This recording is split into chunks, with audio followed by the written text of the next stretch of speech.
ॐ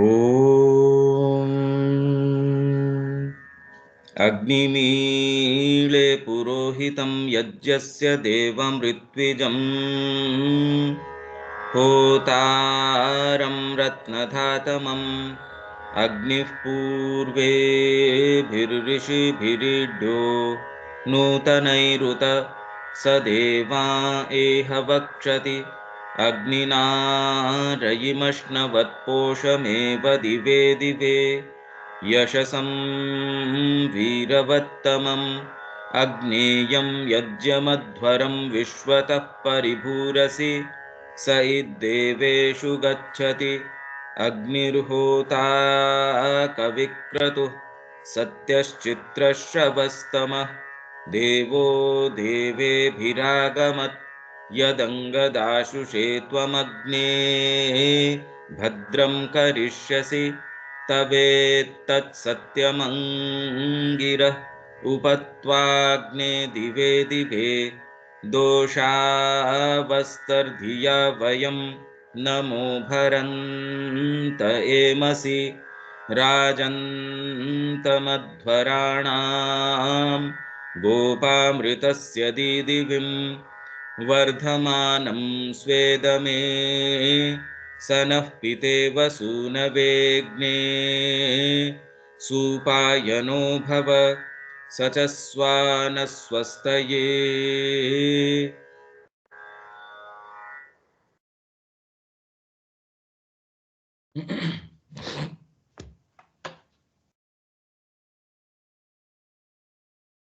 ये पेज 241।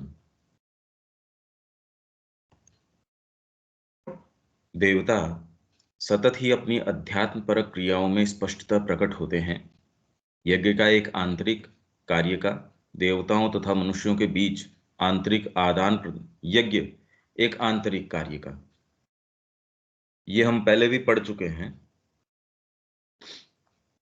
देवताओं मनुष्य तथा मनुष्यों के बीच आंतरिक आदान प्रदान का बाह्य प्रतीक है, जिसमें मानव जो कुछ उसके पास है वह देता है और प्रतिदान में देवता देते हैं शक्ति के अश्व, प्रकाश की गोयूथ, उसके सेवक के रूप में शक्तिशाली शूरवीर जो अंधकार की शक्तियों से, वृत्रों से, दस्युओं से, पणियों से युद्ध में उसे विजय दिलाते हैं। जब ऋषि कहते हैं आओ हम सचेतन बने, चाहे युद्ध अश्व से तथा मानव से परे की शक्ति से संपन्न एक शब्द या वाणी से, तो उनके शब्दों का या तो कोई गुह्य आशय होता है अथवा उनमें किसी प्रकार का कोई भी संगत अर्थ नहीं होता। श्री अरविंद ये नहीं कह रहे कि उनमें कोई संगत अर्थ नहीं होता, ये कह रहे हैं जो लोग ये मानते हैं कि इसका कोई अध्यात्मपरक अर्थ नहीं है, ये तो खाली बाहरी अर्थ है, तो फिर इस तरीके के जो उद्गार हैं, इस तरीके के जो स्तवन हैं, उनका तो कोई अर्थ नहीं निकलता, ये कह रहे हैं श्री अरविंद। यदि आप ऐसा मानते हो तो अर्थ नहीं निकलता, ये कोई स्टेटमेंट नहीं दे रहे श्री अरविंद कि उसका कोई संगत अर्थ नहीं निकलता। इस पुस्तक के भाषांतरित अंशों में अनेक गुह्य आशय वाले मंत्र और संपूर्ण सूक्त हैं, जो भले कितने ही गुह्य क्यों न हो, उन बाह्य यज्ञीय रूपकों के आवरण को छिन्न भिन्न कर देते हैं, जो वेद के यथार्थ अर्थ को छिपाए रहते हैं। ऋषि कहते हैं विचार ने हमारे लिए मानवीय पदार्थों को महान द्युलोकों में, अमरों में पोषित किया है। ये 15वें में या 16वें में हम पढ़ के जा चुके हैं, इसलिए मैं ये पढ़ देता हूं बस। विकसित कर दिया है ये पयस्विनी मिल्च काव, जो दूध देती है, बिना दूध की गाय नहीं है, जो स्वतः ही अनेक प्रकार की संपत्तियां अपने में से दुग्ध स्वरूप निकाल कर देती है। अनेक प्रकार की संपत्तियां, गोएं, अश्व तथा बाकी सब जिसके लिए यज्ञकर्ता प्रार्थना करता है, प्रत्यक्ष ही यह कोई भौतिक संपत्ति नहीं है। यह कुछ ऐसा है जो विचार मंत्र में निहित विचार प्रदान कर सकता है, और यह विचार ही है जो हमारे मानवीय पदार्थों को महान द्युलोकों में, अमरों में पोषित कर देता है, विकसित कर देता है। इस वर्णन में दिव्यीकरण की मतलब डिविनाइजेशन की जो प्रक्रिया है इसके अंदर, उसकी तथा आंतरिक यज्ञ कर्म द्वारा देवों से जीती अथवा प्राप्त महान एवं प्रकाशमान संपत्तियों व निधियों को उतार लाने की प्रणाली का संकेत है।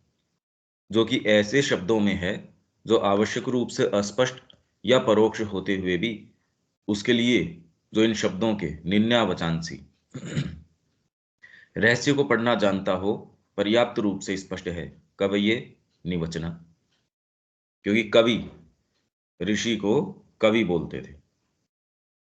अपने अर्थ को प्रतीकों तथा प्रतीकात्मक शब्दों से ढक देने की आवश्यकता की बाध्यता के चलते, क्योंकि गोपनीयता आवश्यक थी, ऋषियों ने नियत द्विअर्थक शब्दों को अपनाया। यह एक ऐसी प्रणाली थी जो संस्कृत भाषा में सुगमता से निष्पादित की जा सकती थी, जिसमें कि एक ही शब्द प्रायः अनेक भिन्न भिन्न अर्थ रखता है, जबकि उसका अंग्रेजी भाषांतरण करना सरल नहीं होता और अधिकांशतः असंभव ही होता है।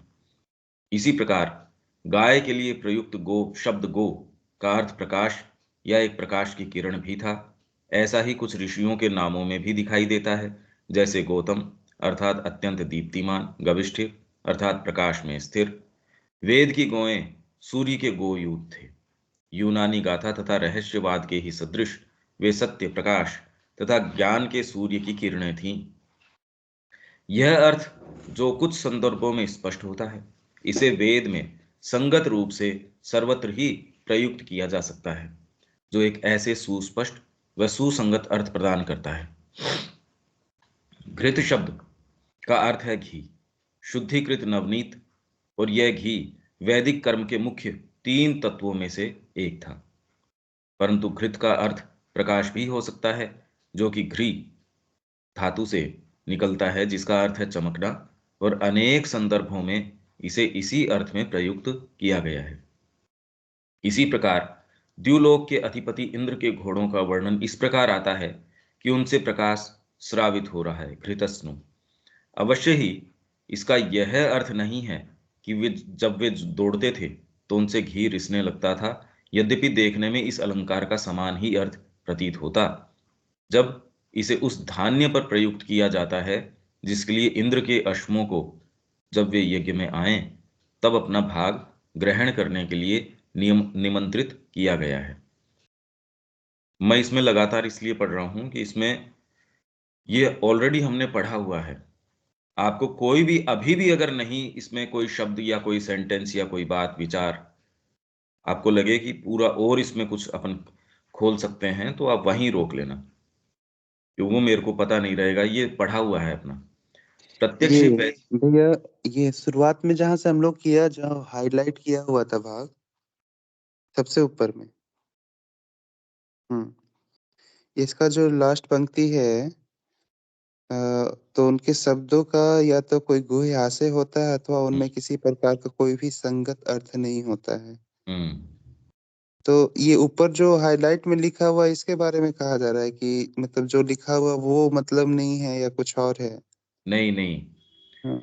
इसके अंदर ये कह रहे हैं देवता सतत ही अपनी अध्यात्म परक क्रियाओं में स्पष्टतः प्रकट होते हैं। तो इसके अंदर यदि वैदिक सूक्तों का आप खाली कर्मकांडीय अर्थ लगाओ, जो कि हर जगह नहीं लागू हो सकता, जो कि इन्होंने श्री अरविंद ने यहाँ एक उदाहरण दे दिया कि यज्ञ एक आंतरिक कार्य का देवताओं और मनुष्यों के बीच आदान प्रदान का प्रतीक है, जिसके अंदर मनुष्य जो कुछ उनके पास है। और इसमें एक ये जो लाइन दे दी, आओ हम सचेतन बने, चाहे युद्ध अश्व से अथवा मानव से परे की शक्ति से संपन्न एक शब्द या वाणी से। अगर इस तरीके का कोई सेंटेंस है तो ये भौतिक अश्व के ऊपर आप लागू नहीं कर सकते इसको। तो इसके दो ही फिर बाद के अंदर ऑप्शन बचते हैं आपके पास। आइदर तो ये कि वे बहुत डीप कोई स्पिरिचुअल चीज है, कोई सिंबॉलिक चीज है, तो इसका अर्थ है। और यदि आप ये हटा दो इस संभावनाओं को कि इसके अंदर कोई भी ऐसी बात नहीं है, तो फिर बाद में इसका कोई अर्थ संगत, कोई भी कंसिस्टेंट अर्थ नहीं निकलता। फिर तो कुछ भी कह दो कि एक गाय के पेट के अंदर इतनी सारी नदियां हैं, वो 5 नदियां पेट में इकट्ठी हो गई। अब ये तो कैसे हो सकता है, आप ये सोचिए। तो ये ही इसीलिए तो मेरे को समझ में आ गया था, मैंने यहीं रुका था मैं यहाँ भी, कि संगत अर्थ नहीं होता। तो ये श्री अरविंद कोई स्टेटमेंट नहीं दे रहे, ये कह रहे हैं यदि जो लोग ऐसा मानते हैं कि ये तो खाली बाहरी बाहरी ही अर्थ रखता है वेद, तो ऐसी वाणियों का अर्थ कैसे बताओगे, तो नहीं बता पा रहे। सायण जो है, जो प्रामाणिक, भाई जो वाणियां प्रामाणिक है इसके ऊपर, वो इसके ऊपर नहीं, ये कह रहे हैं ये। ठीक बात है। ठीक है भैया। बाकी इसके अंदर अच्छा क्या रहेगा कि आप अपने स्तर के ऊपर, अभी तक अपन ने शुरू से जो किया है उसके पॉइंट्स बना लीजिए। जब आप थोड़ा सा कंफर्टेबल महसूस करें, तब आप सामने से बोलिए, एक एक एक एक अपना, कि भाई ये मैंने अभी तक का। इससे आप देखेंगे कि जितना भी हमने पढ़ा वो आपके सीप इन अंदर अंदर धीरे धीरे पेनिट्रेट करेगा। अभी तो लगता है कि ये, जैसे ही आप उसको, ये हो जाएगा कि मेरे को तो ये पॉइंट्स बनाने हैं, बोलने हैं, वैसे ही आप ये देखेंगे कि आप करके देखिए, आपको पता चल जाएगा इसके साथ क्या क्या शामिल होगा। तो अवश्य इसका यह अर्थ नहीं निकलता कि ये यहां तक आ गए हम, कि घी रिसने लगता था। तब अपना भाग, प्रत्यक्ष ही वैदिक प्रतीकवाद में शुद्धिकृत घृत का प्रकाश के इस अर्थ में दोहरा अर्थ निकलता है। विचार, विचार की या विचार के अभिव्यंजक, अभिव्यंजक मतलब एक्सप्रेसिव, विचार को एक्सप्रेस करने वाला शब्द कौन सा है? शब्द की शुद्ध घृत से तुलना की गई है, हमें धियम घृताचीन जैसी उक्तियां मिलती हैं, जिसका अर्थ है प्रकाशमान विचार अथवा बुद्धि। आप इस रेफरेंस को देख के, जो अभी हम पढ़ रहे हैं, ये 15वें में या 16वें में जिसमें भी गया है, उसी रेफरेंस से जो अपन ने क्लास करी थी, जब अपन CWS कर रहे थे, अभी तो वैदिक युग है, जिस समय सेम ये ही कोटेशन अपन उसमें सिलेक्शंस के अंदर कर रहे थे, उस समय अपन ने इसकी जो विशद चर्चा करी थी, आप उसको रेफर कर सकते हैं, क्योंकि सेम ही टेक्स्ट था वो। ये वाला पोर्शन उसके अंदर लिया गया था संकलन के अंदर, तो आप वहां से भी इसके बारे में देख सकते हैं, क्योंकि तब तो अपन एक एक एक एक, वो तो नया ही प्रसंग था, तो सारा खोलते चल रहे थे अपन। इस पुस्तक में भाषांतरित इस पुस्तक में भाषांतरित सूक्तों में से एक बड़ा ही विचित्र संदर्भ मिलता है, जिसमें अग्नि को यज्ञ के पुरोहित के रूप में पुकारा गया है कि वह आए और हवि को घृत परिपूरित मन से आप्लावित कर दे, घृतप्रुषा मनसा, और इस प्रकार पीठों, स्थानों अथवा लोकों को प्रकट करे, अर्थात प्रत्येक तीनों द्युलोकों को तथा देवों को प्रकट करे। परंतु घी उड़ेलता हुआ मन क्या है, और किस प्रकार घी उड़ेलने से देवताओं और त्रिविध द्युलोकों को प्रकट कर सकता है? परंतु रहस्यवादी तथा आंतरिक अर्थ प्रयुक्त करो और आशय स्पष्ट हो जाता है। ऋषि का अभिप्राय है प्रकाश उड़ेलता हुआ मन किसी प्रबुद्ध या प्रकाशित मन की शुद्धता का श्रम। ये यदि क्लैरिटी हो, और जब वो अपना जिस दिशा के अंदर श्रम लगाता है, मतलब ऐसे बहुत कम लोग हैं जो वास्तव में प्रबुद्ध मन, प्रकाशित मन को कैरी करते हों। अदरवाइज जनरली आप देखेंगे, जिसको सो कॉल्ड आप सफल भी मानते हैं या किसी फील्ड में उसका माइंड काम भी करता है, तो तुरंत ही उसके एक सफलता का, दूसरों को ये बताने का, अरे मैं बता रहा हूं ना तेरे को, पद्धति मैं बताता हूं, उसके सारे विचार आइदर तो खुद के चारों तरफ, नहीं तो जो श्री अरविंद की वाणी है, भाई वो ये कह रहे हैं कि मानवीय चेतना में जब तक परिवर्तन आप नहीं करोगे, बाहरी आप कितने भी गवर्नमेंट के फॉर्म में चेंज कर दो, बाहरी नियम विधान में चेंज कर दो, और जितना ही आप उसमें और फेरबदल करते हो, ये ढांचा भारी से भारी बनता जाता है। फॉलो कोई करता नहीं इसको। ये बात कोई नहीं कर रहा कि चेतना का परिवर्तन है वो सबसे अपरिहार्य चीज है। वो जब तक नहीं करोगे, तो बताओ कितने कितने प्लानिंग के लोग लग रहे हैं, कितने कितने क्या क्या कर रहे हैं, और जबकि प्रबुद्ध मन आते ही वो तुरंत ये कहेगा भैया ये नहीं हो सकता जब तक आप चेतना में परिवर्तन नहीं करोगे। एक बेसिक सी बात है। अब जब ये प्रबुद्ध मन अपनी क्रिया करेगा तो क्या करेगा भाई? अभी ये खाली इसलिए मैं कह रहा हूं कि आप बार बार बार बार इसके ऊपर चिंतन कीजिए। मैं बीच बीच में जो उदाहरण दे रहा हूं, यदि उस प्रकाशित मन से आप संपन्न हैं, वो कैरी करते हैं, अब आपके मुद्दे क्या होंगे? आप किस दिशा में सोचेंगे? कोलाहल तो बहुत है, सनातन धर्म सनातन धर्म, श्री अरविंद को कोई समझना नहीं चाहता। कोट जरूर करते हैं आजकल, पर जीवन के अंदर यदि वो नहीं आया, जैसे मैं माँ की शिक्षा, और अल्टीमेटली मेरा गोल ये है कि पेट कैसे भर जाए। अब ये दोनों तो संगत है नहीं, इसलिए माँ की शिक्षा बहुत कम देखने मिलती है। तो इसीलिए ये कह रहे हैं, प्रबुद्ध मन या प्रकाशित मन की शुद्धता का श्रम, जब वो शुद्धता की स्थिति में हो, जब वो श्रम करता है, तब आपको मुद्दे एकदम क्लियर होते हैं। आप सोचने की कोशिश कीजिए कि जिस संसार में आप रह रहे हैं, आपको लगता है कि ये ही संसार है, पर इनकी क्रिया जैसी आएगी तो फिर और आप कौन से संसार में रहेंगे, और इसी में से ये रहस्य निकल के आएगा। तो इसका मतलब जिसमें हम हैं, पहले तो या तो हम भ्रम में हैं, या इसमें और संभावनाएं हैं, डीपर लेयर्स हैं, हम जा सकते हैं। और यदि जा सकते हैं तो करने का ये एकमात्र कार्य है, एकमात्र। और श्री अरविंद के अलावा और कोई दूसरी वाणी नहीं है जिन्होंने ये सारे मुद्दों को इस तरीके से टैकल किया हो। पर ये समझ में भी आने की स्थिति में हम नहीं हैं ये कंपेयर करने की कि श्री अरविंद ने किया क्या है। इसलिए ये जितनी भी ये कह रहे हैं देवताओं की क्रिया, आप उसके ऊपर एक एक के ऊपर मेडिटेट अपॉन कीजिए। और इससे क्या होगा भाई, प्रबुद्ध मन यदि नहीं है तो जो जिनको लगता है हम मन के आधार के ऊपर, माइंड, वो मन नहीं, प्राण नहीं, कितना कितना निर्माण भी कर रहे हैं, पूरा एम्पायर खड़ा कर रहे हैं, अरे उसका मन का क्या संबंध है उससे। कितना कितना क्या क्या नहीं रहा होगा फ्रांसीसी क्रांति के अंदर। और वो श्री अरविंद कह रहे हैं, न तो संसार तब तैयार था उसके लिए, न संसार उसके जो मूल सूत्र वो लेके आया, या वो क्रांति लेके आई उसके लिए अब तैयार प्रतीत होता है।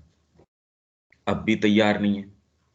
ये तो पहले ही अर्ली कल्चरल राइटिंग में आप खोल के देखिए, पहले ही था उसके अंदर कि न तो तब तैयार था न अब है।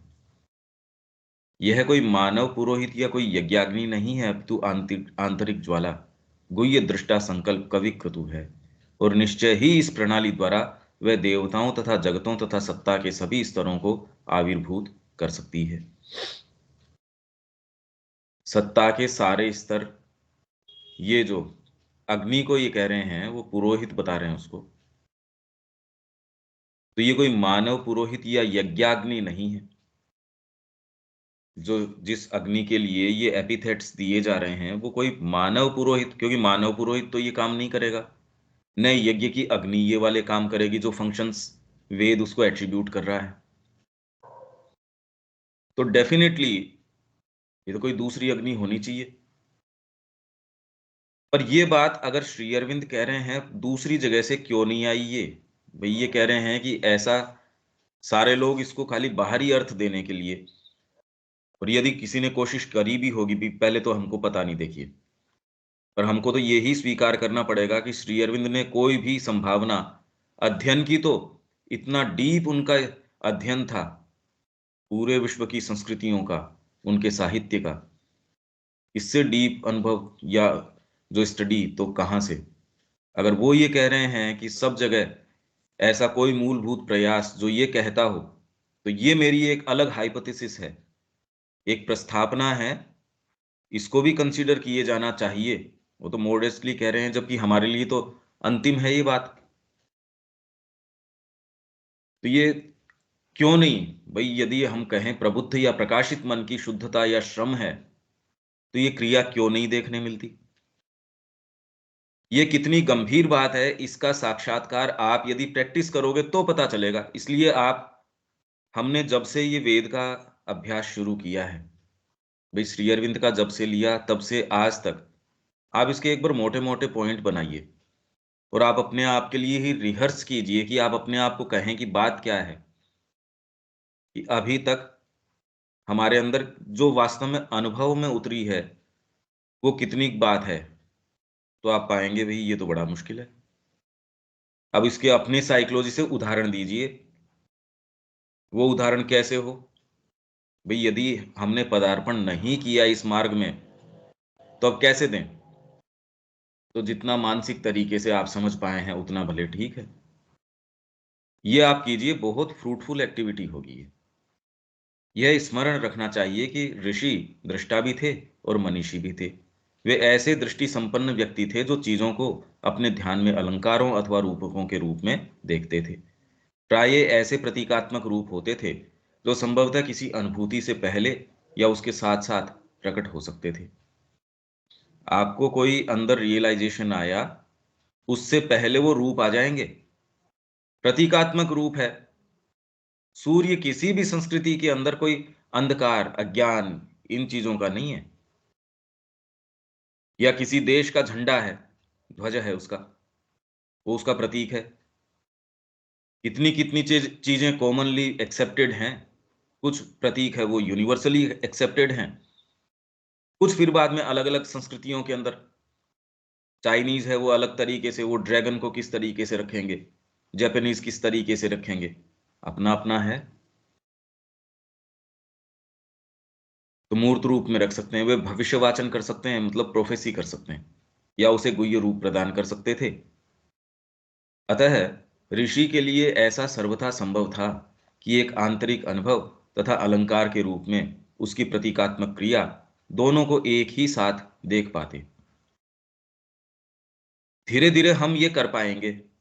मतलब ये जो बात है, जैसे आपने सावित्री को अध्ययन किया, मान लीजिए, आप उसका बाहरी चित्रण नहीं, ये आपकी साइकोलॉजी में ये क्या काम करता है, जब तक इसको आप नहीं जोड़ें उसका कोई अर्थ नहीं है।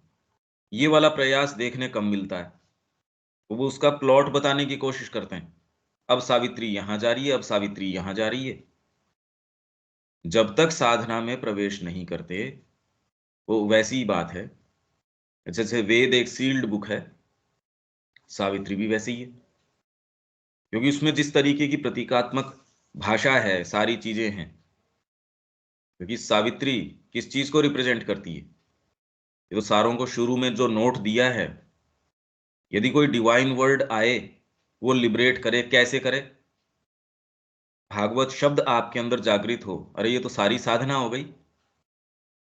वो कैसे जागृत करे, और उसको आप बाहरी प्लॉट से समझाने की कोशिश कर रहे हो। देखो अब वो जंगल में जा रही है, फिर आप उसके साथ फिजिकल ज्योग्राफी जोड़ने की कोशिश कर रहे हो, उसमें सीजन्स की और की, मानवीय प्रेम की। ठीक है, श्री अरविंद तो कवि हैं भाई, क्यों नहीं वो अपनी अभिव्यक्ति एक कवित्व शक्ति के अंदर पराकाष्ठा पे लेके जा सकते हैं। अगर विश्व के सारे कवियों का वो आकलन कर रहे हैं, तो आप क्या मानते हैं वो कि कवित्व शक्ति उनकी कहाँ क्या होगी? तो उसके लिए हमारी तो तैयारी है नहीं, उनकी उस कवित्व शक्ति का भी आनंद लेने की। तो उसके लिए तो स्वयं कोई कवि हो। भी किस पायदान पे खड़े थे जब उन्होंने आकलन किया है विश्व के सारे कवियों का, टॉपमोस्ट जो कवि थे सबका। और यही नहीं, हर कहीं भी कोई हुआ है उसका, तो उसके अंदर जितना भी प्रतीक है वो दोनों एक साथ देख रहे हैं भी वो। तो ऐसे ही जब आप साधना में जाते हैं, आश्रम में कोई पेड़ों के सर्टेन टाइम पे कोई ज्यादा फूल आए, तो माँ कह रही इस बार इस चीज का प्रभाव ज्यादा है। गुलमोहर रियलाइजेशन वो यदि कहेंगे इस बार इसने ज्यादा फूल दिए हैं। तो सारी चीज आपसे, पूरी जो प्रकृति है वो उस तरीके से नहीं रहती। आप जब सेंसिटिव हो जाते हैं, एक एक चीज बात करती है आपसे, उसकी अपनी भाषा है, उसका एक अपना तरीका है। और ये कोई भारतीय संस्कृति से अलग चीज नहीं है, यहाँ तो शकुन शास्त्र है। आप जा रहे हैं, आपको रास्ते में क्या मिलता है क्या नहीं है, ये तो जिन्होंने भी देखा है वो ये कह रहे हैं कि पहले का किसान जो है कि हम उसके साथ, इवन जो ये एक सदगुरु का वीडियो है कि मैं इतने लंबे समय उनके साथ रहा, तब जाके धीरे धीरे धीरे धीरे ये समझा। वो पहले जानते थे इस साल वर्षा कितनी होनी है, इस साल कौन सी चीज क्या होनी है। तो जो भारतीय संस्कृति के बारे में ये कहा जाता है कि ये इसका जो किसान है वो बेवकूफ है, वो जानता नहीं है। तो वहां संसद के अंदर उन्होंने ये भाषण दिया, अरे कई इतना जो बेस्ट किसान है पूरे विश्व में हमने कहीं नहीं देखा, क्योंकि उन्होंने यहाँ भेजा था कि जाके स्टडी करके आओ। उनका इतना अच्छा किसान, इतनी वैरायटी, उनके पास बीज ही नहीं थे, यहां से चोरी कर करके बीज लेके जाते थे कि यहां से लेके चलो, वैरायटी नहीं थी। जैसे यहाँ अनाज की किसी एक पर्टिकुलर वैरायटी है, उसकी 1000 किस्में हैं, तो उसको अगर एक गिने, उनके पास वो वैरायटी ही नहीं है, उसके पास वो मूल चीज चावल, ऐसी ऐसी वैरायटी अभी भी लोग खोज रहे हैं, खत्म कर दिए प्रायोजित तरीके से, उनको खत्म कर दिया गया। ये आप कल्पना नहीं कर सकते उसकी खुशबू। अभी तो हम सोचते हैं नहीं नहीं हम लेके आए थे, उसकी बड़ी अच्छी खुशबू थी। पर जो लोग इसके ऊपर कार्य कर रहे हैं, कि वो जानते हैं कि एक एक किस्म क्या चीज होती है। अभी इन्होंने कोशिश करी है, जो बर्फीले इलाके हैं वहां बड़े बड़े सीड बैंक बनाए हैं, कई कई एकड़ के अंदर, मतलब कल्पनातीत चीजें हैं। और ये क्या क्या लूटपाट हुई है यहाँ, हमको तो सेंस ही नहीं है, हम किस दुनिया में जी रहे हैं। तो दोनों चीजों को कोई भी प्रतीकवादी व्यक्ति है, कोई भी डीपर व्यक्ति है, वो भाई थोड़ा सा आप साइकोलॉजी समझते हैं, लोगों के बीच में रहते हैं, तो आप ये समझते हैं अरे इसके बेचारे के साइकोलॉजिकल प्रॉब्लम है, इसलिए ये बोल रहा है। इसको इसको फेस वैल्यू पे मत ले, वो अभी जो बोल रहा है इसको अभी कि ठीक है बैठो बैठो, आप बैठिए, इसको भूख भूख लग रही होगी, थोड़ा खाना खिलाइए, थोड़ी देर बाद ठीक हो गया। जिसको सेंस ही नहीं है ह्यूमन साइकोलॉजी का, वो तो आते ही अरे इसने ये कहा, मार पिटाई शुरू कर दी। दूसरे व्यक्ति ने थोड़ा सा उसको कुछ खिलाया, तीसरे ने कुछ उससे प्रेम से, चौथे को पता है इसके कुछ मिसहैप हुआ है घर के ऊपर, वो उसको आते ही पुचकार लेता है। अपना अपना।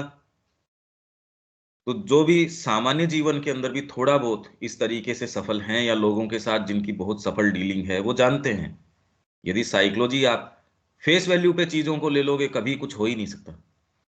आप जानते हो ये व्यक्ति बातें बहुत अच्छी अच्छी कर रहा है, आप चाहे चेतना की बात करो, मां श्री अरविंद की बात करो, कुछ भी करो, पर वो वैसे ही दुकानदार की बातें हैं जो बातें बातें करता है, आपको देता कुछ नहीं है। तो वैसी सी, और दुकानदार भी ये जानता है कि ये बातें बहुत कर रहा है, ये खरीदेगा नहीं, तो वो पहले ही उसको रुचि नहीं दिखाएगा। वो दुकानदार ऐसे ग्राहक को भी रुचि नहीं दिखाएगा। तो वैसे ही हम बातें बहुत कर रहे हैं, जीवन उत्सर्ग करना कहाँ। बातें करने में तो चाहे आश्रम में आ जाओ आप, उसमें क्या बात है, हम तो आ गए जी यहाँ, अरे पर तो भी जीवन को उसमें झोंको तो बात है। नहीं तो ये वृत्र हैं, पणी है, ये तो तैयार बैठे हैं आपको कैच करने के लिए। इनफैक्ट आश्रम तो एक बहुत अच्छा स्थान बन जाता है आपकी सारी चीजों के ऊपर लबादा लगाने का, उसको ढकने का। ये तो इतना अच्छा स्थान हो जाता है कि आप वहीं जाके फ्रोजन हो जाते हो। और धीरे धीरे अपने हेल्थ के ऊपर, मेरे को इसने ये नहीं किया, मेरे को ये नहीं किया, वो नहीं किया। तो इसीलिए माँ कह रही थी कि पहले बचपन में मेरी ये अभीपसा थी, अब मैं ये देख रही हूँ कि भगवान जो जिनके साथ जो कर रहा है, ठीक ही कर रहा है भाई। तो जो ऋषि है या कोई भी व्यक्ति है, वो पहाड़ देखेगा, वो पहाड़ के रूप में नहीं देखेगा, उसकी दृष्टि के अंदर तुरंत वो ट्रांसलेट कर जाएगा किसी और तरीके से। आप बाहरी जगत को उस तरीके से नहीं देखते। सारी क्रिया आपके लिए माँ की कृपा, माँ की शक्ति, कैसे माँ आपके पास आ रही है, सारी वो ही क्रिया हो जाती है। किसी ने आपसे कोई शब्द कहा, आपको अगर सामान्य चेतना में है अपमानजनक प्रतीत हो सकता है, और वो ही शब्द यदि आप भीतरी चेतना के अंदर हैं, आपको ये, आप गदगद हो जाएंगे कि माँ इसके थ्रू मेरे को अवगत करवा रही है कोई चीज। ये तो बहुत बड़ा अंतर आ गया, ये संसार वही थोड़ी रहा। तो आपकी छोटी छोटी क्रियाएं हैं, पानी पीना, भोजन करना, जाना, सड़क के ऊपर कोई चीज दिखना, व्यक्ति आपके पास आना, आपकी आंतरिक क्रियाएं, बाहरी क्रियाएं कोई अलग रहती ही नहीं। आपने कोई अग्नि प्रज्वलित करी है, उसकी ज्वाला किस तरीके से उठ रही है, इनफैक्ट उसकी डिटेल्स आपके लिए अध्यात्म परक बन जाती हैं।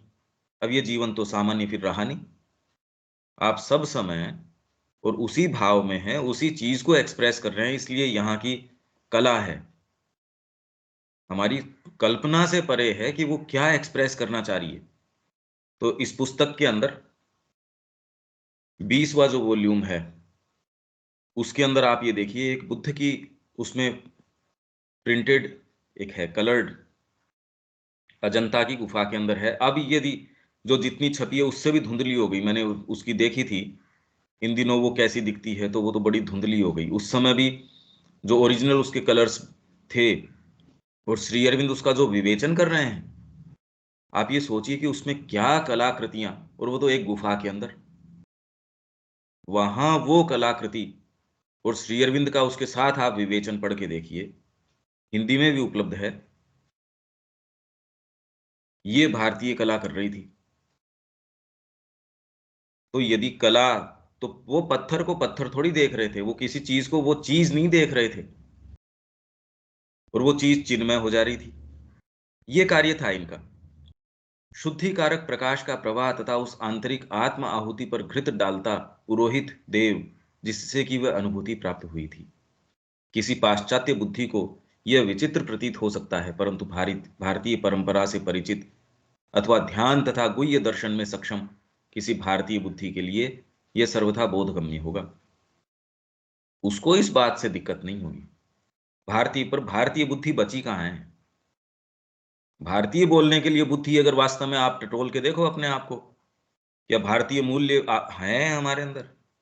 हम वास्तव में साधना को मानते हैं? भारतीय कौन है? श्री अरविंद का एक बड़ा सुंदर कोटेशन है। गुह्यवादी सामान्यतः प्रतीकवादी थे और प्रायः अभी भी हैं। वे यहाँ तक कि सभी भौतिक चीजों व घटनाओं को, अपनी बाह्य सत्ता को, अपने जीवन की घटनाओं तथा अपने चारों ओर की चीजों को आंतरिक सत्यों तथा यथार्थताओं के प्रतीकों के रूप में देख सकते थे। यह उस वस्तु के साथ उनके तादात्म्य, ये मैंने पहले भी कहा था, तादात्म्य का मतलब आइडेंटिफाई करना। जैसे माँ ने किया एक तुलसी, आपके लिए तो तुलसी है वो, माँ ने उसको, आपकी एक साइकोलॉजिकल क्वालिटी, वो किसको रिप्रेजेंट करती है? डिवोशन। तो आइडेंटिफिकेशन, उसका पहचान, ये तादात्म्य मतलब आप पहचान समझो इसको। यह उस वस्तु के साथ उनके तादात्म्य, मतलब है क्या वो? घृत है तो तादात्म्य किसका स्थापित करें? Clarified intelligence.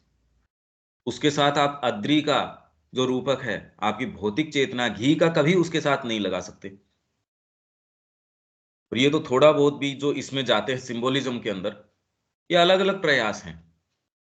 साइकोलॉजी में भी जो लोग करते हैं वो, कि यदि आपको सपनों में ये नजर आया, इसका पूरा एक विज्ञान है जी, मेरे को सपने में ये आया, इसके बाद में ये हुआ, तो इसका वो कोशिश कर रहे हैं कि भी इसको कैसे हम रीड करें जिससे कि आपकी साइकोलॉजी में हम जाएं। पर ऊपर के स्तरों का पता नहीं, प्योरिटी नेसेसरी होती नहीं, तो वो जिस तरीके से इसमें प्रवेश करते हैं, ये हमारे जो निचले जो हिस्से हैं ना, उनको खोल देते हैं। और जितना ही आप उसके पास, ये साइकेट्रिस्ट वगैरह के पास जाते हो, एकदम पागल हो जाते हो, आप सामान्य व्यक्ति रहते ही नहीं।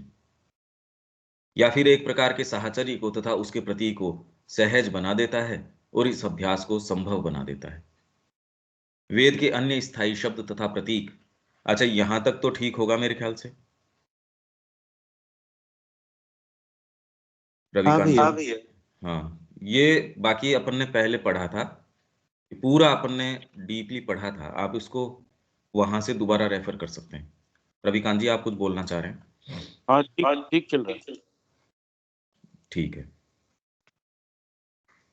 बाकी इसके अंदर मैं खाली यही कहना चाहूंगा आपको कि आप इसको शुरू से अब तक अपने आप के लिए पहले रिपीट करने की कोशिश कीजिए, ये क्या है, कि वास्तव में ये अंदर गया भी है या नहीं है। क्योंकि हमारी जो मानवीय बुद्धि है, वो तो तुरंत की हाँ हाँ हाँ हाँ, जैसे ही आपको इसके ऊपर लेख लिख लें कि, या आप इसको सारगर्भित तरीके से, जी आपको अब बोलिए इसके ऊपर क्या क्या बातें हैं, आपका इसके अंदर अनुभव क्या है, कैसे ये हमारे जीवन के अंदर प्रयुक्त होता है, करना क्या चाहिए।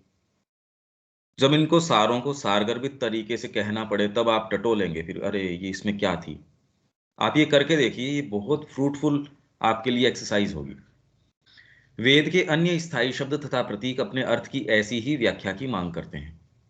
जैसे वैदिक गो प्रकाश का प्रतीक है, ये सारे तो अपन कर चुके, ये मैं दोबारा करूं या इसको मैं स्किप करूं? विवेक। एक बार रेटिंग देते हुए आगे बढ़ जाएंगे तो अच्छा रहेगा भैया। रीडिंग करूं मैं? ठीक है। जैसे वैदिक गो प्रकाश का प्रतीक, वैसे ही वैदिक अश्व शक्ति का आध्यात्मिक बल तपस्या की ऊर्जस्विता का प्रतीक है। जब ऋषि अग्नि से अश्वरूप अग्रभाग में गाय के दान की मांग करता है, तो वस्तुतः वह एक ऐसे दान की राशि की इच्छा नहीं कर रहा होता जिसमें बहुत से अश्व हों और कुछ गाय आगे चल रही हों, अपितु वह प्रकाश द्वारा संचालित आध्यात्मिक शक्ति की एक महान राशि की मांग कर रहा होता है। अथवा हम इसे इस रूप में भाषांतरित कर सकते हैं, जिसके अग्रभाग में गो किरण चल रही है। आप इसका खाली भाषांतरण आप अपनी चेतना के अंदर, क्योंकि अब आपको तो बैकग्राउंड होना चाहिए, धीरे धीरे इसके साथ अपनी साइकोलॉजी को जोड़िए। इस वर्णन के साथ और कितना गहराई में आप जा सकते हैं उतना आप जाइए। वहां यदि कोई व्यवधान प्रतीत होता है, कोई प्रश्न आता है, तुरंत रोक लीजिए, उसमें कोई संकोच मत कीजिए। क्योंकि आपका ये कहना कि हाँ समझ में आ रहा है, ये मैं जानता हूं कि कितना आ सकता है या कितना नहीं आ सकता है, तो आप प्रश्न करेंगे वो बुरे नहीं लगेंगे। जैसे कि एक सूक्त में किरणों के समूह को, गायों को, प्रकाशमान गोयूथों को, गव्यम को पणियों से छुड़ाकर पुनः प्राप्त करने का वर्णन है, वैसे ही दूसरा एक सूक्त अग्नि से अश्वम के झुंड या प्रचुरता या उसकी शक्ति की मांग कर रहा होता है। इसी प्रकार कभी कभी ऋषि अपने सेवकों या परिजनों के रूप में वीरों अथवा योद्धाओं की मांग करता है। कभी कभी अधिक अमूर्त भाषा में, अमूर्त एब्स्ट्रैक्ट, अमूर्त भाषा के अंदर, एक भाषा तो है मूर्त, एक जब हम विचारों की, भावों की अमूर्त भाषा में, एब्स्ट्रैक्ट भाषा में बात करता है। जैसे पेंटिंग, आपने या तो सीधे सीधे कोई ह्यूमन फिगर बना दी, अब आप उस फिगर को या तो ये कह रहे हो जी ये करेज है, मैंने ये खड़ा किया करेज को, पर आपके लिए उसको ग्रहण करना ईजियर होता है, आप कह रहे हैं हाँ हाँ ह्यूमन फिगर है। एक आपने एब्स्ट्रैक्ट जो ये कई खाली लाइंस इस तरीके की, और उसमें ये कहा कि मैं एक वास्टनेस, आप कह रहे हैं भाई समझ नहीं पा रहे, इसके लिए तो बैकग्राउंड होने की आवश्यकता है। अमूर्त म्यूजिक के अंदर भी आइदर आप सीधे सीधे शब्द गा रहे हो, मीरा का भजन है, हालांकि खैर उसका जो विषय वस्तु है वो तो बड़ी अमूर्त तरीके की है, आपके डीपर भाव, और जो उसमें गए हैं उसके लिए मूर्त है। पर वो ही कोई संगीतकार खाली आलाप कर रहा है, वो अमूर्त सी चीज है। तो ये अमूर्त, तो कभी कभी अधिक अमूर्त भाषा में और बिना किसी प्रतीक के पूर्ण वीर शक्ति, सुवीर्यम की मांग करता है। कभी कभी वह उस वस्तु तथा उसके प्रतीक दोनों को ही संयुक्त कर देता, मिला देता है, वो भी मिला दिया उसने। जैसे मैंने अभी उदाहरण दिया, करेज है, माँ ने जैसे वो कहानी लिखी, जो उत्सव जिसके अंदर सारी की सारी ये क्वालिटीज आई, लास्ट के अंदर कोई फटे पुराने कपड़ों के अंदर बड़ी हम्बल सी, बाद में बाहर दस्तक दी उसने, कोई उसको सारी क्वालिटीज थी, और सबका माँ चित्रण कर रही है और उस स्थान का चित्रण कर रही है। अगर आप उसको उस तरीके से ले, बहुत सुंदर है। इसमें ग्रेटिट्यूड, कृतज्ञता, वो लास्ट में उनकी जी आपको हम पहचाने नहीं, कि ये बिल्कुल स्वाभाविक सा ही है, मेरे को लगभग ही शायद ही कोई पहचानता हो, कृतज्ञता है ही नहीं। अब यूं तो आप कहो भी कृतज्ञता ये तो कोई अमूर्त चीज है, ठीक है हम जानते हैं, बाकी तो कोई इसको पर्सोनिफिकेशन तो होता नहीं इसका। और जैसे इन क्वालिटीज का कि उनका जब संगम हुआ, उसको कोई पहचानता नहीं। कितनी सटीक बात है, आप कह रहे इतना तो, आप कितनी भी कोई मूर्त चीज हो तो भी इतना सत्य को सामने नहीं लेके आ सकती। ऐसी माँ ने जो नाटक लिखा सत्यारोहण है या और है, वो तो आपकी कोई, वो जो सिग्निफाई करती है वो चीज, वो जो बताना चाह रही है वो इतनी गंभीर है, और जो जिनमें भी थोड़ी सुरुचि है वो ये जानते हैं यार मूर्त से तो ज्यादा मूर्त है ये। आप कोई भौतिक आदमी खड़ा कर देते हैं, जिस तरीके के ये बनाते हैं शोज आजकल, बेचारों के पास कुछ होता ही नहीं, इसलिए जबरदस्ती का हंसना, हंसने के पैसे देते हैं, ये तो हंसना पड़ेगा नहीं, कौन हंसे वैसे बेवकूफों के ऊपर, वो तो पैसा दे दे के हंसाते हैं उसको। ऐसे ही ऋषिगण एक पुत्र या अनेक पुत्रों अथवा संतानों, अपत्यम को उस संपत्ति के एक अंग के रूप में मानते हैं जिसके लिए वे देवों से प्रार्थना करते हैं। परंतु यहां भी एक आंतरिक अर्थ देखा जा सकता है, क्योंकि कुछ संदर्भों में हमारे पुत्र उत्पन्न होने का रूपक स्पष्ट ही किसी आंतरिक जन्म का द्योतक है। अपत्यम और कोई एक पुत्र नहीं मांगते, भाई एक ही मेरे बेटा हो जाए, ये वाली बात नहीं।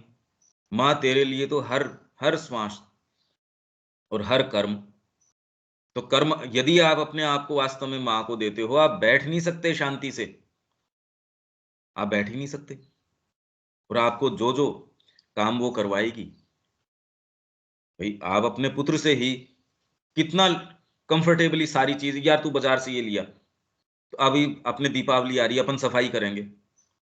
आप घर के ऊपर कोई अगर नौकर भी रखते हो, तो जिस कार्य के लिए रखते हो उसके अलावा आप थोड़ा संकोच करते हो, भाई ये काम इससे कैसे करवाएं। और वही कोई आपका अंतरंग हो, उसको आप फ्रीली नहीं करना पड़ेगा, तेरे को छोड़ दे कर लो और दूसरा काम, आप कितना उसके साथ ऐसे कर सकते हैं। तो जब माँ को आप अपने आप को देंगे, तो आपसे नहीं करवाएगी वो, जोर जोर जबरदस्ती नहीं कर लेगी। और यदि नहीं हो रहा है तो आपको थोड़ा टटोलने की आवश्यकता है, आपको ये देखने की आवश्यकता है कि वो क्यों नहीं हो रही है ऐसी बात। हम तो कंफर्टेबली हैं ऐसे, अरे हो नहीं सकता ऐसे। स्वयं अग्नि हमारा पुत्र है, हमारे कार्यों की संतान है, एक ऐसी संतान है जो वैश्व अग्नि के रूप में अपने पिताओं का भी पिता है। और इसी प्रकार ऐसी समुचित संतानों के अनुक्रम को व्यवस्थित कर अब संतान उत्पन्न हो गई। मतलब अगर अग्नि है, आप इसको संकल्प के रूप में ले सकते हैं। इनफैक्ट शुरू के अंदर इसने आपको धीरे धीरे और देवताओं की क्रिया आप में जागृत कर दी। पहले बच्चा पैदा हुआ बेचारे के, और कोई कितनी क्रिया है उसके, देख भी रहा है तो क्या देख रहा है वो, ऐसे थोड़ी आंखें काम नहीं कर रही। आंख काम कर रही है, नाक काम कर रहा है, अंग तो सारे काम कर रहे हैं जगत का। आप खुद ही देख लो, आपको जिस समय वो चीजें जो आपके माता पिता अनुशासन के स्वरूप आपको कहते थे नहीं देंगे, उस समय कैसा लगता था, और आज आपको लगता है अरे। और यदि उस समय आपने आपके मान ली उन लोगों ने, तो अब ये आप ये सोचते हो। और जितना ही आप यदि जीवन मीनिंगफुल आपका जीवन है, आप ऐसी चीजें देख सकते हैं। अदरवाइज ये नहीं देख पा रहे, मतलब पशुवत है, वो जैसा पहले था वैसे ही आज है। इसीलिए इस तरीके की जो कविताएं, हमारा ऐसा बचपन, बचपन की जो कविताएं, मेरा बचपन लौटा दो, मेरा बाल्यकाल लौटा दो, ये सब गधेपने की बातें हैं। ये जो पीछे मुड़ के आप कर रहे हो, इसका मतलब आप एक सीढ़ी आगे ही नहीं चढ़े। जैसे माँ ने कहा, ये जितना मातृत्व को इतना ऊंचा मातृत्व, ये मातृत्व वो वह कुछ नहीं। माँ ने कहा मैं स्वयं एक माँ रही हूं, और ये बिल्कुल बेकार बात है। तो वैसे ही ये जो जितनी कविताएं, सोचो कितनी कितनी कविताएं इसके ऊपर, हम बचपन में ये इससे ये पता चलता है कि आप क्या हो। बस सीधी बात ये है, आप इस मार्ग पे गए ही नहीं हो, आप कहीं नहीं हो, आप कुछ भी नहीं हो। अग्नि इसके अंदर से आपके अंदर से लेके आता है, धीरे धीरे आपको सामान्य जीवन के अंदर भी कई आपके साइकोलॉजिकल चीजें हैं, आपकी हाथ की शक्तियां हैं, दक्षता है, संगीत की, साहित्य की, कला की, जीवन के अंदर कैसे मैनेज करना है। कोई एक व्यापार चला रहा है, शुरू के अंदर बेचारे को नहीं पता, बाद के अंदर वो जानता है कैसे पूरी चेन को, और बड़े सफलता से वो मैनेज कर रहा है। तो इसका मतलब कोई तो शक्ति है। दूसरे के अंदर ज्ञान बहुत हो सकता है, पर उस तरीके से मैनेज कर पाए कोई जरूरी नहीं है। वो व्याख्यान बहुत अच्छा दे रहा है, पर बाजार के अंदर जाके जहां मेला लग रहा है उस दुकान के ऊपर बिठा दो, वो तो कह देगा, वो तो चक्कर आ जाएंगे उसको। छोटे छोटे ठेले वाले हैं, उनके चारों तरफ कैसी भीड़ लग जाती है एकदम से आके उस, तो यूं तो काम एक बड़ा सामान्य सा है, पर एक क्रिया है ये माइंड की, या आपकी जिंदगी भी जो भी भागों की, कौन करता है ये एक एक छोटी छोटी छोटी छोटी क्रिया, इन देवताओं की क्रिया से होती है। आप पर उसको साधना नहीं कहते, जिसको आप यज्ञ कहते हैं वो यज्ञ नहीं है, वो जबरदस्ती करवा रही है प्रकृति आपसे, इसलिए उसमें कोई रस नहीं आता। और आता है तो वो निम्न स्तर का आता है। उच्चतर स्तर का जब ये अंतरात्मा में, जो कल परसों हमने जो वो फुटनोट पढ़ा था, कि जब आप जागृत हो जाते हो माँ के संकल्प की क्रिया के प्रति, और आप ये कहते आज के बाद तो जीवन में और कोई दूसरी चीज नहीं, पेट भरने के लिए तो पैसा नहीं कमाएंगे, जो होगा सो ठीक है, तब इसका मतलब धीरे धीरे धीरे धीरे आप अग्नि की सचेतन क्रिया के प्रति जागृत हो गए। ये साधना है, इसी को साधना कहते हैं। नहीं तो प्रकृति का अचेतन और सचेतन दोनों तरीके का योग तो चल ही रहा है। आप न चाहो तो भी योग तो हर जना कर ही रहा है, वो तो करना ही पड़ेगा। पर वो सचेतन योग जो है और उसका जो आनंद है आपको वो नहीं आता उसके अंदर। उसमें क्या आनंद है? कितने कितने लोग बेचारे कितने कितने घंटे काम कर रहे हैं और उनके ये एहसास भी नहीं, उनके ये अहंकार नहीं कि हम कुछ। अब वो कह रहे हैं यार थोड़ा समय मिलता तो मेरे को भी थोड़ा ये माला जपनी चाहिए, गुरु जी के पास जाएंगे। लाखों लोग इसके अंदर देखो, किसने कौन गुरु अपना रखा है। कोई गंगा जी के पास ही जा रहा है वहां कि हम तो डुबकी लगा के आएंगे, कोई कह रहा है हम तो कावड़ लेके आएंगे ये आगे। कैसी देखो आप, ये सारी चीजें हैं और वो अपने आप को आध्यात्मिक कहता नहीं, न वहम उसके। यहाँ हम आ जाते हैं, वहम हो जाते हैं, इतने काम करते हैं कुछ नहीं। आधा घंटे भी उनके लिए यदि काम कर लें तो ये हो जाएगा हमने कोई बहुत बड़ा एहसान कर दिया। हम तो करते हैं मन में कहीं ना कहीं, कहेंगे नहीं मुंह से सो तो संतुष्टि, अरे हम तो खूब काम करते हैं इनके लिए। अरे यार क्या करते हो? इतना तो एक नॉर्मल कोई बस ड्राइवर है, लॉन्ग रूट की बसें हैं, कितने कितने घंटे ड्राइव करता है, घर पे दोबारा आ पाएगा या नहीं आ पाएगा इसका पता नहीं। ट्रक ड्राइवर हैं और जो पहाड़ों के ऊपर जो चलाते हैं या जो माइंस के अंदर से जो चीजें लेके आते हैं, उनका तो ये पता नहीं कि नेक्स्ट ट्रिप करेगा या नहीं करेगा। पर उसको हम साधना नहीं कहते, जबकि कितना बेचारा उसमें एफर्ट तो डाल ही रहा है वो। इसी प्रकार ऐसी समुचित संतानों के अनुक्रम को व्यवस्थित कर हम सत्य के उच्चतर जगत के पथ का निर्माण या आविष्कार करते हैं। ये बिल्कुल अलग क्रिया है, ये आपके अंदर ये अग्नि प्रज्वलित हो जाना, और इसी को केंद्र करके ये सारा प्रयास टोटल इसी का है। ये जितना हम प्रयास कर रहे हैं, कि श्री अरविंद का ये अध्ययन खाली अध्ययन नहीं है, ये तो खुद भी आप अपने स्तर के ऊपर पढ़ लो, इसमें लाभ क्या है। ये तो ये है कि हम और इसमें अंतरंग तरीके से जा सकें, हमारा यज्ञ। और इसीलिए तो इतना लंबा हमने, अगर कुल गिनोगे तो अपने 15वें और 16वें वॉल्यूम का बंद होने के बाद में ये मेरे ख्याल से एक्स्ट्रा 30 या 40 आपके सेशन हो जाएंगे। आप सोचिए ये 30-40 एक्स्ट्रा करने का क्यों? इसीलिए कि हम इसमें और कुछ प्रवेश कर सकें। नहीं तो हमारी जो मेन स्कीम है, जो संचयन है श्री अरविंद का, उसमें तो ये आता नहीं। सोमरस तथा घृत के प्रतीकों के पीछे निहित गुह्य अर्थ। सोमरस, पहले कुछ सूक्ष्म में अपन ने बात भी करी थी। सोमरस और देवता इससे इसी से पुष्ट होते हैं, घृत के। और घृत क्या है ये? और आप अपने जीवन के अंदर खाली इनको थोड़ा सा अप्लाई करके देखिए कि भाई ये बात क्या है। एक एक देवता को पकड़ो, आपके जीवन में इनकी क्या क्रिया है। और यदि अपने आप को माँ को जब आप देते हो, उसमें से कौन सा रस और उसमें कौन कौन सी चीज व्यवधान, तो फिर ये वाला मुद्दा कहाँ से आ गया कि पेट कैसे भरेगा। अगर मैंने माँ को अपने आप को संपूर्णतः दिया है, तो फिर ये दूसरी दुश्चिंताएं कैसे आ सकती है, भय कैसे आ सकते हैं। मैं अगर माँ का ही हो गया तो बचा के कैसे रख सकता हूँ, अपनी हेल्थ को भी कैसे बचा के रख सकता हूँ। हाँ, दुरुपयोग नहीं करेंगे उसका। भाई अगर माँ की है तो आप एक एक चीज को कितना तरीके से रखेंगे। माँ ने कोई चीज छू दी, उसकी वो आपके लिए तो कितनी इंपॉर्टेंट हो भाई। ये माँ का ओरिजिनल सिग्नेचर है भाई, प्रिंटेड कितने भी हों, कितना हमारे लिए महत्व रखेगी वो चीज। तो ये जीवन यदि हमने कि ये कह दिया कि ये जीवन ही दे रहे हैं, तो फिर उसमें और दूसरे मुद्दे करके तो हम अपनी भेंट को अपन दूषित कर रहे हैं। आप भोग लगा रहे हो भगवान को, बीच बीच के अंदर उसको कोई जूठा कर रहा है, तो आप कहते हो कि ये भोग तो लगाने लायक नहीं है। तो यदि हम अपने आप को ऑफर कर रहे हैं, अभीप्सा रखते हैं, वो अभीप्सा क्या डिमांड करती है।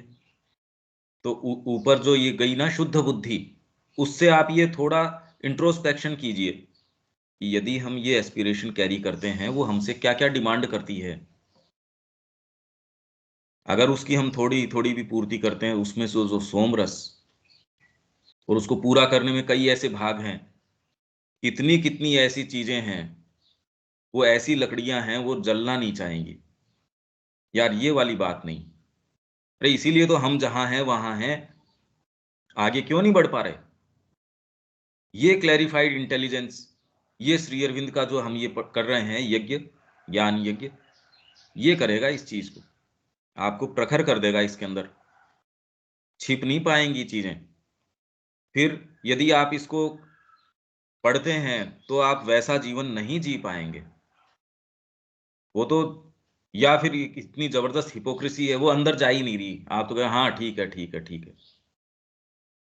शक्ति, विजय और सिद्धि के लिए साधन के रूप में सोमरस का पान करना वेद के बारंबार आते अलंकारों में से एक है। शक्ति, विजय और सिद्धि साधन के रूप में सोमरस का, तो कह रहे हैं ये युद्ध में जाने से पहले इनको शराब पिला देते थे। कि सही बात है, कौन जाएगा ऐसे के अंदर, सामने तलवार है, भाले हैं, पता नहीं कैसे कैसे हैं। ऐसे युद्ध का जो आजकल ये चित्रण करते हैं, कौन अपनी पूरी होशो आवास के अंदर, तो पहले तो ये ऐसे करते थे, फिर बाद में पीछे से विरुद्धावलियां गाई जाती थी इनके लिए कि आप तो ऐसे हो और आपके पूर्वज ऐसे हैं, आप तो, फिर इस तरीके से करके उसको प्रेरित करते थे। नहीं तो कौन जाना चाहेगा उस तरीके की चीज के अंदर। आपकी भौतिक चेतना तो कभी नहीं करना चाहती, इसीलिए जो ये ज्यादा आपके चैरिटी करने के विचार उठते हैं, वो उठते भौतिक चेतना से ही हैं, क्योंकि उसको तकलीफ से वो श्रिंक करती है। प्राणित चेतना खूब अपने आप को झोंकती है उसके अंदर। आप तो साइन करके जाते हो स्काई डाइविंग जब करते हो तब, कि हाँ मर जाएंगे, उसके लिए ये कंपनी जिम्मेदार नहीं है, पहले सिग्नेचर करके जाते हो आप पूरे होशो हवास में जाते हो, हाँ इसके अंदर चांसेस हैं हम मरेंगे। जब आप जंप करते हो ऊपर से, या जैसे जैसे ये खतरों के खेल करते हैं, तो ये थोड़ी है आपको यूं ही धक्का दे देते हैं आपकी सहमति से। और एक जगह सहमति नहीं, कई जगह 5-5 साइन लेंगे, कई जगह 10 बार साइन लेंगे, आपके बॉन्ड भरवाएंगे आपसे। भौतिक चेतना श्रिंक करती है, और भौतिक आदमी फिर बाद में अपने आप को अलंकारों से, मैं चैरिटी करता हूं। अरे चैरिटी किसकी करता है, तू भीरू है, डरपोक है तू, ये बात कोई कहता नहीं। हम कहते बड़ा चैरिटेबल आदमी है, ओहो इसने तो श्रिंक करता है, किसी का दर्द मेरे से देखा नहीं जाता। ये कोई बहुत डिवाइन कोई क्वालिटी है नहीं, ये तो भौतिक चेतना की बातें हैं। तो ये हमको बार बार इन चीजों में बीच में विभेद आना चाहिए। जैसे मैंने कहा, मातृत्व इतना अलंकारित करते हैं उसको, हमारा बचपन लौटा दो, ये कितनी कितनी कविताएं हैं इस तरीके की, और वो सब बेकार हैं, एकदम बेकार हैं ये। थोड़ा सा यदि आपको सही टेस्ट हो तो आप देख सकते हैं, अरे कितनी ये तो अंधकार में बातें हैं। इंद्र और अश्विन बड़े ही भारी सोम पाई हैं, मतलब सोम पीने वाले हैं इंद्र। बाद में कथा इन्होंने गढ़ ली, इसका नाम आता पुरंदर। तो जब ये आर्यन इन्वेजन की, इन्होंने दुर्ग तोड़े किसने, तो ये ट्रेस कर रहे थे भी, इसको ट्रेस करते हैं, तो इसका एक नाम आ गया पुरंदर, जिसका अर्थ है कि आपके दुर्ग हैं, पुरियां हैं, उनको तोड़ने वाला है। करे मिल गया, ये इंद्र था बदमाश। और इसको, ये जो ब्राह्मण थे, ये इसको शराब पिला देते थे, शराब पिला के इंद्र से फिर बाद में ये चीजें मांगते थे। भाई इंद्र को आपने, तो इंद्र है, अश्विन है, अश्विनी कुमार। और इसका भी बताया था, जब आपको आनंद आता है, जब आप जीवन रगड़ रगड़ के नहीं कर रहे, तो हेल्थ आपकी कितनी बहुत सुखद रहती है। आपकी पीड़ा उस समय, आप कह रहे हो अरे मैं जब भजन गा रहा था ना माँ का, इतना मंत्रमुग्ध हुआ, मैं तो भूल गया कि मेरे इतना दर्द भी था क्या। अब एकदम ट्रैंक्विल स्थिति के अंदर चले जाते हैं, कहीं कोई दर्द नहीं, कहीं कुछ नहीं, कि मैं जितनी देर उस अवस्था के अंदर था, ये तो बहुत ही सुखद अवस्था थी। तो वो कहां से आई, सोम। जिस चीज के अंदर आपको आनंद है, इनकी क्रिया तो अश्विन है, इंद्र है।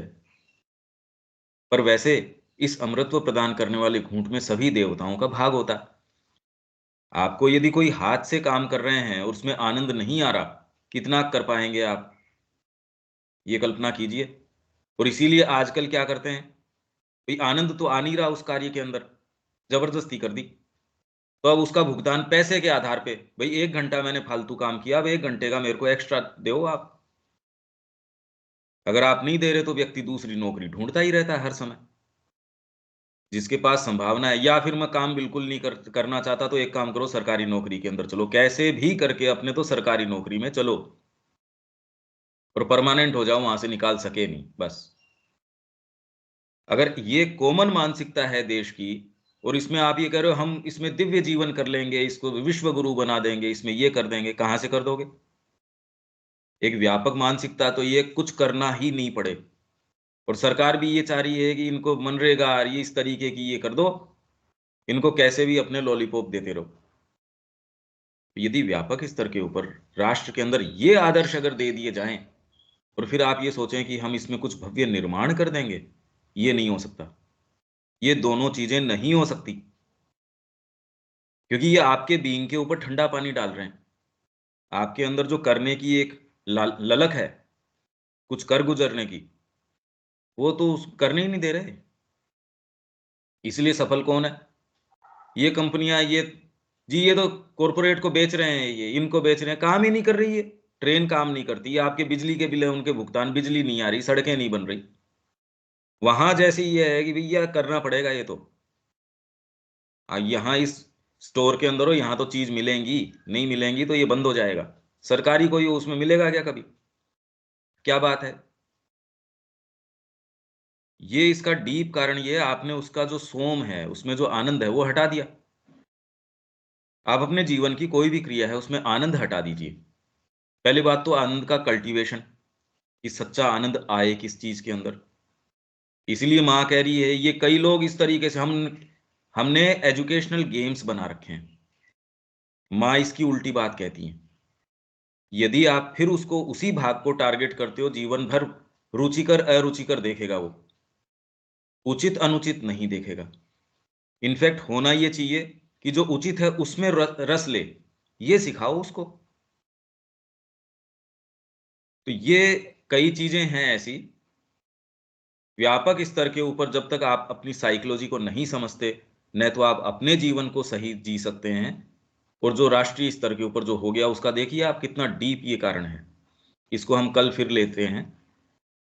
यहां तक कुछ बोलना चाहेंगे आप रविकांत जी?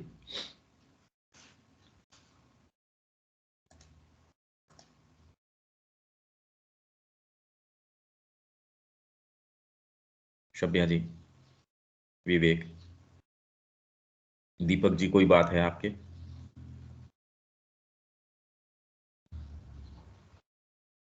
सब ठीक है, सही चल रहा है। इसको आगे लेके चलो अपने को। ये विचार जो है, जब तक ये फंडामेंटल विचार लोगों के अंदर नहीं जाता, ये सीधे सीधे नजर आ रहा है, यदि आपके ऊपर जीवन भार है तो आप अच्छा निर्माण नहीं कर सकते। ये कॉमन सेंस की सी बात है। और अभी इन्होंने उसको हटा दिया और उसकी जगह पैसे को ला के बिठा दिया। तो इसलिए हमारे जो निर्माण हो रखा है उसकी संभावना खत्म कर दी। शिक्षा का उद्देश्य ये बना दिया, चिकित्सा का उद्देश्य ये बना दिया, मतलब जीवन मात्र को ये ही बना दिया। तो ये मेंटेलिटी जब तक हटा दी नहीं जाती, कोई साधना नहीं है, कुछ भी नहीं है। हम एकमात्र केवल घोर पशु का जीवन जी रहे हैं। तो ये कैसे भी हमको इस ये पर मूलभूत काम है। अब ये अगर यदि आप सोचो तो आपकी मेरे को करना यही, तो पहला प्रश्न अब करूं क्या मैं? अब प्रश्न उठने शुरू होंगे। हमको तो लगता है हम साधना भी कर रहे हैं, ये भी कर रहे हैं, पर मुद्दा ही नहीं है अभी किसकी साधना। ये यदि आ जाए तब ये कि यार अब एडवांस कैसे करें, हमारे पास तो स्कीम ही नहीं है इस बात की। इस बात को तो कोई सुनने वाला ही नहीं है। इतनी पत्रिकाएं आप अपने आश्रम से छपती देख लो, वहां भी कोई बात नहीं, कहीं कोई सोसाइटी में नहीं। भाई श्री अरविंद की छत्र छाया में यदि नहीं है तो और कहीं तो संभावना ही कहां हो सकती है? बातें बातें हैं खाली। और उन बातों के अंदर भी आप तो मीटिंग्स के अंदर जाते हैं, उनका सारा ध्यान इसके ऊपर है, मेन्यू क्या है, घूम कहाँ लें, बस।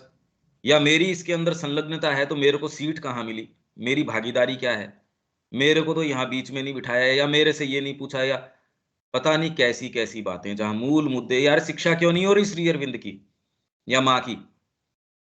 या इनके कोई एक तो उदाहरण हो जो माँ की शिक्षा कोई दूसरा कहे अरे ये देखो ये चल रहा, ये खड़ी माँ की शिक्षा मूर्तिमान। कहीं कुछ नहीं। भारतीय संस्कृति की भी बात करेंगे, कुछ नहीं, कुछ भी नहीं। कहाँ है? हाँ, उसके नाम पे संस्कृत पढ़ा देंगे आपको, ये बना देंगे, वो कर देंगे। अच्छा है, ठीक है, पर कोई भी उसमें से निकल के आया हो? और श्री अरविंद के विचार को तो खैर जानना दूर की बात है, संस्कृति क्या है, कुछ नहीं, कुछ भी नहीं। क्योंकि उसका उद्देश्य भी ये कर दिया है, भी हमको पंडितों की आवश्यकता है, इस विश्वविद्यालय से निकल के आ रहे हैं, ये वालों को नौकरी मिल जाएगी तो उसके लिए वो प्रोफेशन अच्छा है। कुछ परिवार कर्मकांड के अंदर डालते हैं अपने बच्चों को, तो शुरू से उसको जो ये रुद्री है, शिव रुद्री, वो पढ़ाएंगे। कुछ अनुष्ठान के कि भी ये मरने के हैं, कुछ जो है जो शादी ब्याह के हैं, ये पूरे मंत्र हैं, वो करवा देंगे। या रुद्राभिषेक करवाना है, उसके ये मंत्र करवा देंगे। उससे क्या कोई संस्कृति का क्या लेना देना है? वो तो इतने नीच लोग हैं, वो ऐसे सामने देखते ही नहीं व्यक्ति कौन है, उससे कहेगा नहीं ये मरे हैं, अब तो सोने की सीढ़ी चढ़ाओ इसके ऊपर, सब छीन लेंगे आपसे और आपका हितैषी बनने की कोशिश करेगा। जितना ये कर्मकांड करवाते हैं आपसे, जिस तरीके से छीनते हैं, उनकी नीचता तो आप, और उससे ज्यादा नीच आपके ये जो सिविल सर्विस सर्वेंट्स हैं, ये आपका तो इनसे नहीं पड़ता होगा। हमारे जो दीपक है, और इनका तो सारे दिन इन्हीं से काम पड़ता है, इनसे नीच कोई खेप नहीं है हमारे। और आप कह रहे हो सबसे ज्यादा पढ़े लिखे लोग ये, तो हमने कहां देश को पहुंचा दिया। पर ये यदि हमारे ग्रुप को भी पूछा जाए, अब आपके पास क्या योजना है इसमें परिवर्तन लाने की, तो पहला परिवर्तन तो हमारे अपने जीवन से शुरू, और फिर बाद में एक विजन हो दिमाग के अंदर, ये करो यार, इसके ऊपर तो कुछ काम करो, नहीं ऐसे ही आ गए कीड़े की जैसे और कीड़े की जैसे चले गए, क्या मतलब हुआ इसमें? ये थोड़ी सी कड़ी भाषा है, पर जो आज की स्थिति है, आप तो जगह जगह, मैं तो फिर भी आश्रम में हूं, आप तो सब जगह देखते ही होंगे, और आपने उसको स्वीकार कर लिया यार ऐसी व्यवस्था है। अरे तो फिर श्री अरविंद कहाँ हैं? उनकी बात कहाँ है? विजन कहाँ है? और यदि ऐसी है और घोर अंधकार है, तो भी पहला दिया जलाने से कौन मना करता है? ये तो कोई नहीं मना करता। शब्या जी।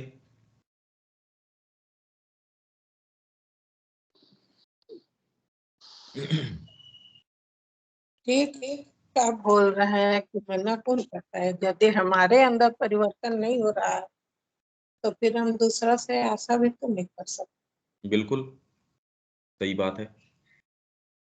सब सुई तो घूम के अपने पे आ जाता। हाँ नहीं, और दूसरे विजन लेके चलो, एक तो आप लोग पहले विजन लाओ, विचार करो।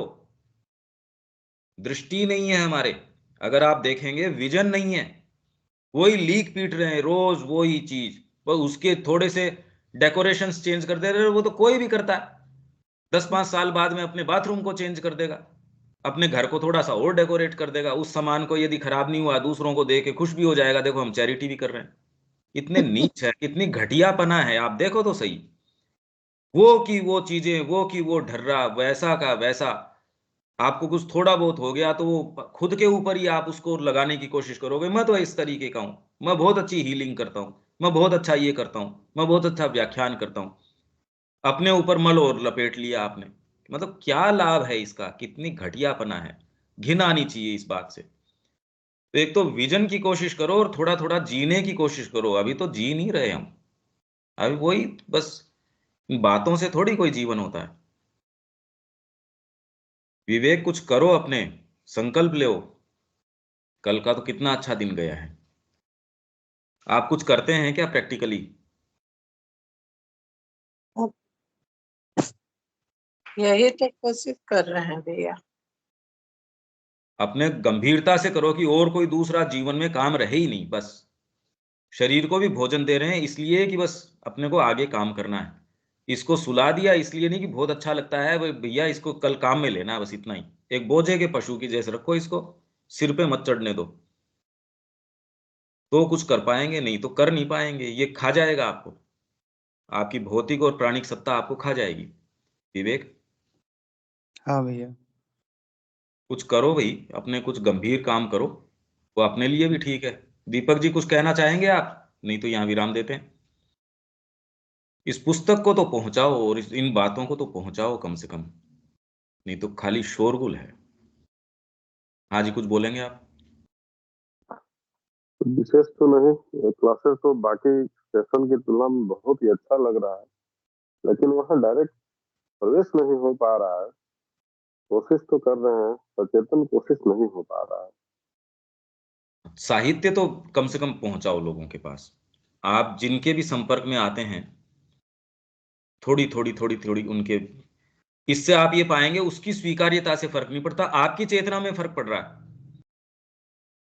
वो स्वीकार करेगा, 1000 लोगों से आप बात करोगे, हम तो कब से हमारी जो डायरी है वो बांट रहे हैं, कोई उसको पढ़ना ही नहीं चाहता। और हम शुरू में हम 3-3, 4-4 हजार डायरी छपवाते थे, पता चला कोई उसको खोल के ही नहीं देख रहा, और हम फ्री बांटते थे उसको, कभी बेचने का क्रम किया ही नहीं। और हर साल हमको पता है ये 2-4-5 लाख रुपए खर्च होंगे, पढ़ने वाला कोई है नहीं, इसीलिए तो इतनी इकट्ठी हो गई जो इस साल मैंने सारी निकाली हैं। और अभी भी कितना हमारे पास उसका भंडार भरा पड़ा है। और जो ये रियल अवेकनर हम छापते हैं, कोई एक पढ़ने वाला नहीं। कब से हम ये सब, रविकांत जी तो जानते हैं इस चीज को, कब से ये पूरा क्रम, एक कोई देने वाला नहीं। और फिर भी हमको इससे फर्क नहीं पड़ता, क्योंकि आज जो भी ये सारी संभावनाएं खुली हैं, यदि हम उन्हीं के ऊपर निष्कर्ष बना के बैठ जाते, यार कोई पढ़ना चाहता ही नहीं। और यदि मैं निष्कर्ष ये निकाल लूं कि इतना मेहनत कर रहे हैं, पर मैं जानता हूं एक्चुअल में, इसमें बुरा मानने की बात नहीं कि विषय इतना गंभीर है, कैसे आ जाएगा, पर ना कोई चीज का उत्तर थोड़ी, अभी करो उसके पीछे मेहनत। अब आपके अंदर कोई चीज जो आनंद इसके अंदर आ रहा है, जो आपको प्रेरित करती है रोज बैठने को, मैं आपको निश्चित करता हूं कि यदि आप लगे रहते हैं तो ब्रेक थ्रू आएगा। बस आप सतत लगे रहो। और विजन जो है, मैं जो जो कह रहा हूं, आप उसको करके तो देखिए, उसको करके देखो आप। इसमें वास्तव में और राष्ट्रीय स्तर पे करने का और कोई दूसरा तरीका है नहीं।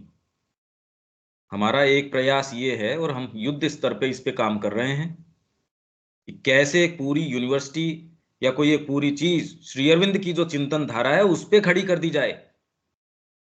और हू बहू, ये नहीं आप पीछे से हाथ करके कहीं से पैसा ले रहे हैं, कहीं कुछ कर रहे हैं, अरे ये कोई थोड़ी मूर्तिमान श्री अरविंद की हो। तो ये आप सबको आह्वान है कि जहां भी हो वहां ये दिया तो जलाओ, ये प्रकाश तो करो अपने जीवन के अंदर, और चीजों को इस तरीके से देखो। दूसरा आपको स्वीकार नहीं करता, क्या जरूरी है, बात तो अच्छी करो, आपकी जो आत्मा की है वो बात करो, जो होगा सो देखी जाएगी, शुरुआत तो करो, इसमें बात क्या है। बाकी तो खैर अपने स्तर पे कर ही रहे हैं जो जो जो कुछ कर रहा है। यहां विराम लेते हैं। जय श्री मां। जय श्री राम। जैसे